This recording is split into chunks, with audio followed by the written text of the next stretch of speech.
What's up, Dialed fam? My name is Derek Teal. Welcome to my garage.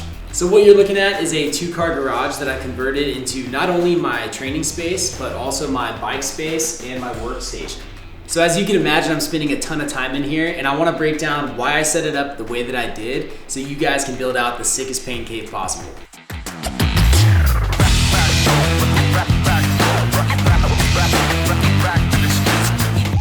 So we might as well start right here. I've been spending way too much time on this thing. The winter in Northern California has been crazy. We have a Tacx Neo 2 Smart Trainer, and I have it hooked up to a 2012 Venge, I believe. This is a hand-me-down of a hand-me-down bike, one of my first road bikes ever, and it's now a dedicated trainer bike. In fact, I committed to it so much I ripped the brakes off because with all the sweat and grime on this thing, I don't even want to try and ride it outside. And I think anybody knows if you can have a dedicated trainer bike, it's kind of the dream. And once you have your turbo setup figured out, you want to make sure you have something in front of you to where you can put your laptop, or some people have TVs mounted on walls. But I usually just throw my laptop here. I'll have a tripod set up with my phone. But probably the most important thing is for you to have a fan underneath, and being able to just turn that thing on and off super easily is like mandatory. Trying to do indoor rides without a good fan, worthless. Don't even try. Now, one of the most convenient things about this setup is this hook right here. I'm just hanging my heart rate monitor on to dry after a workout right now, but this hook is where my towel goes when I'm doing an actual session, and having it within arm's reach is an absolute game changer. I know some people will put shelves on close by walls. Again, if you can, it's great to do. Even having some extended counter space right here that's easy to grab, it's accessible. You can put more food on it, an extra bottle, your paper towels, whatever. It just goes a long way when you're stuck on the trainer for a couple hours. So now we're moving on to the actual bike storage area. And I'll tell you, one of the biggest downsides to my garage at this point is not having a proper workbench. But to be honest, I don't do much besides general maintenance on my bikes anyways. If I need brakes bled, if I need something fully rebuilt, I usually take it to the shop anyways. So it hasn't been a big issue for me, but I think with the smaller space and having to dedicate so much to the actual gym itself, the idea of a workbench or a proper setup like that was the first thing that I had to cut. So what I have here is just bike storage. I actually just got a couple new bikes, so I have one floating around here that's not normally there. But just making sure helmets, shoes, everything is easily stored. It's also vented so that like when I put a sweaty helmet here, it can actually air out properly. Another thing I did recently was put this little storage container here. These little drawers are perfect for putting your Garmin, head unit, lights, spare batteries, charging cables, all those little knickknacks that you really want to have organized, or you're gonna just be balled up from getting out the door as fast as you want. I also have a dedicated hook for this towel, which is my dry off the bike towel. And it's little stuff like that. When you're constantly washing bikes, you need to have things prepped properly for using for photo shoots or just rides. And you just have to keep your stuff ready to go. Those little things make a difference after a while. It's like always having a place to air out your towel to dry so it's ready for the next time makes a difference. Now, I can't park a car in here, but I want to make sure I had really good garage access. I can open and close this thing, and having a clear walkway for my bikes coming in and out has been super important. And even little stuff like getting my kids in and out of the car, groceries if it's raining, something like that has been helpful to make sure that we have this path clear. So if you're fully building out a gym, I would definitely recommend, just for daily use, making sure that you can keep your garage operational and that you have at least one clear walkway, because I kind of tried to do it without it and it just wasn't working. So this right here is my new workspace. It's a sitting standing desk. This part's actually pretty dang sick. I can raise it up super high. This is just where I've been doing emails, writing new programs, recording a podcast, doing interviews, like all the things regarding content that I can sort of edit myself are pretty much happening right here. I've also got my trusty little space heater for the cold mornings in the winter of Northern California. It's helping out a ton. I don't know what I'm gonna do when it gets really hot because the sun likes to blast on it. I've considered insulating the garage door. I can probably get a split unit. These are all things that maybe I'll do, maybe not. I also, disclaimer, rent this house, so it's like, how much do I really want to put into it? I'm sort of figuring that out as I go. So now let's get into the real reason why you're probably here. It's all of my actual gym equipment. And I have to let you guys know like how I ended up with this setup was because I trained professionally for 10 years and I had my own training studio and my own commercial space that I recently just consolidated into this home setup because I'm completely online now, and the commercial space kind of felt like a waste because I had plenty of room to train up to like 5, sometimes 7 or 8 people, and I wanted to make sure I had enough equipment to allow for that to happen. So that's why I ended up with like a full dumbbell rack, duplicates of kettlebells, multiple barbells, because honestly I probably wouldn't go to that extreme if it was just me. But since I already had it and was moving it in, I was like, hey, we're just gonna try and keep as much as possible. So let's start right over here at the kettlebells. So as you can see, tucked away right here are all my bumper plates. I put these here because for one, they're close enough to where my barbells are. But for two, it ended up just being the ideal spot for storage. No other reason besides that. It's got rollers if I want to pick it up and move it, but truthfully, to walk over here and grab a couple weights isn't a big deal. And then I have my big kettlebell rack. We also have medicine balls up top. This triple layer storage, well really it's almost like quadruple with the stuff under here, I will say is mandatory if you're gonna have a full line of kettlebells. So these kettlebells range from 8 up to 32 kilos each, and I have pairs which are really nice if you can have them, along with a competition style bell, which just means that they're all the same size and shape, but they have different weights. And I chose that when I was coaching people in person because I just found it a little bit easier to help people with technique and also help them increase weight without feeling like they had to change form when the size of the bell changed. So it's just something minor. I preferred as a coach, but that's how I ended up with them. I also got these custom sandblasted to strip all the paint off because they're usually all sorts of colors and it didn't really match the aesthetic I wanted. So yeah, got these things sandblasted, got these covered in a patina coat, and they look pretty sick. Now what you're gonna see under here is one of the biggest tips I have for building out your own space. It's to find some kind of organized storage to put all the random stuff that you have. Like right in here, I have boxing gloves, I have jump ropes, I have attachments for a landmine, I have a sew rack, some mobility equipment, we have sliders, a bunch of different mobility and deep tissue tools. But this is that kind of stuff that ends up in a corner or just laying around and it looks, you know, messy and not pleasing to the eye. So get yourself a clean little storage. I bought these on Amazon. They shipped in like 2 days. And look at that. Looks fresh. So up top we have the medicine slam balls, which is really good for a lot of power movements. You can also use them for things like Russian twists on the ground. I have some other med balls that are a little bit firmer down here. Just to give yourself some variety. I mean, it never really hurts to have different options. You have some more stability pads. We have the endo board down here.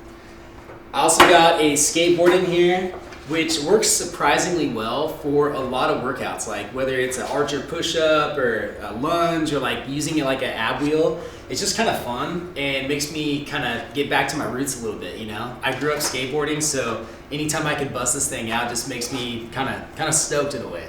So we got to move on over to this zone. Obviously we have a full dumbbell rack. This is definitely a luxury that I gained from having the commercial space because if I didn't have that, I probably would have just gotten some adjustable dumbbells. But I'll tell you, there's really nothing better than just using a solid pair of rubber dumbbells, flat corners, nice and stable, full weight options. You don't have to take time adjusting anything. I mean, it is really nice. I have everything from 5 to 70 pounds. I'm actually proud to say I'm starting to use the 70 a lot more, so maybe one day we'll bump up to like 80s, 100s. I don't know if I'll ever need to, but we'll find out. Under here, we have Bosu ball, definitely handy for stability work. We have more storage. I think in here I have a lot more bands, cones, more mobility. I have my barbell pad. I have my lock jaws, all sorts of stuff. And you can see up on the wall right here, I have my trap bar. I usually use my trap bar like once a week. It's without a doubt my favorite heavy exercise. I could go on and on about it, but it is a pain in the butt to store. So I ended up mounting this 2x4 up on the wall to like 6 different studs. I have some heavy duty hooks, and that way I can get this sucker on and off the wall without worrying about it falling or even just taking up space. Do you get that? Yeah. Nice. So now we're moving on to the one thing I bought specifically for the garage, and that was the squat rack.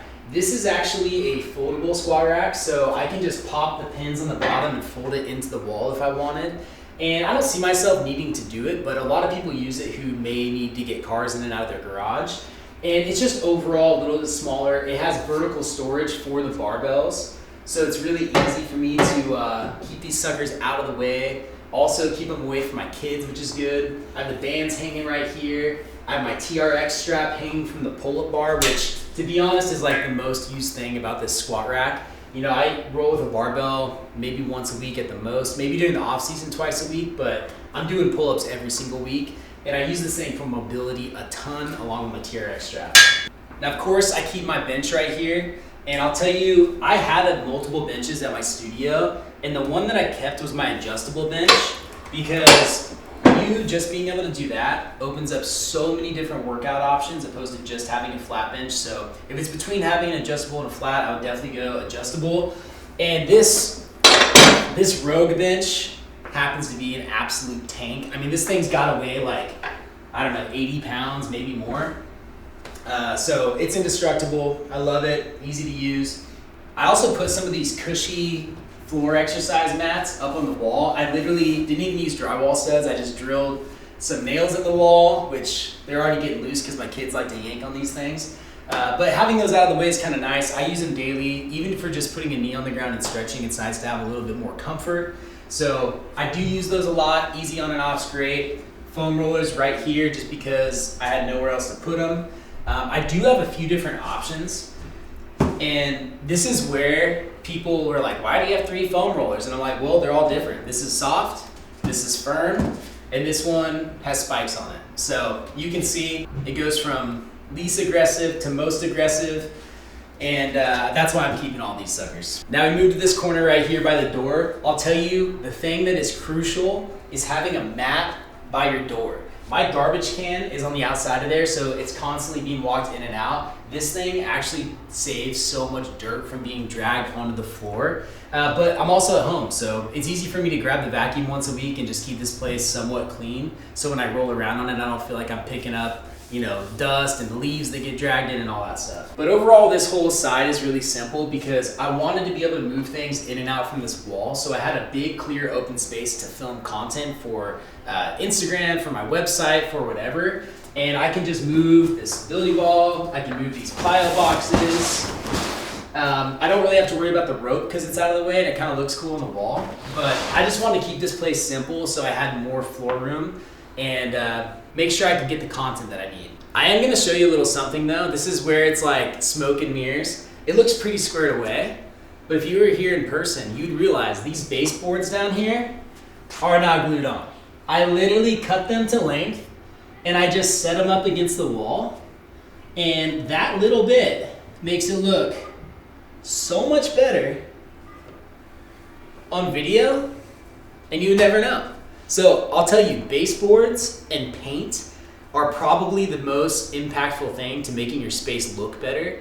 You know, even when I had painted the walls, it was just missing like a little bit of cleanliness, and adding the baseboards was a game changer, even though they're not put on the right at all. And one more thing that I'll add to that, just for making your space look better for a pretty minimal cost, outlet covers.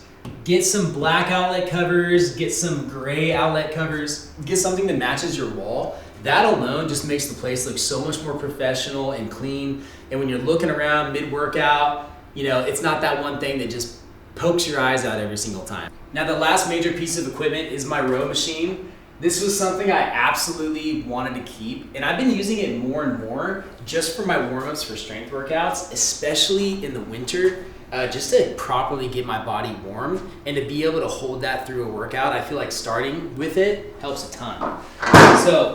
So what's cool is this row machine. It's on rollers. I can obviously just pull it out into the center of my gym and then put it back up. And I guess it's just another reason why you want to make sure, no matter what, that you have some open floor space in your gym. Because if you don't, things like this aren't going to be easy to use, and you won't have as many options when it comes to all the free weights. So make sure, if anything, you don't just clutter your space with equipment, and you keep probably even a little more open floor space than you think you need. And now I'm showing you guys the washer and dryer, because in reality, even though I was able to dedicate this as my workspace, bike space, training space, all of that, it's still my only garage. And I got a wife and 3 kids inside. So this laundry machine, washer and dryer, it's going all the time. It gets super loud.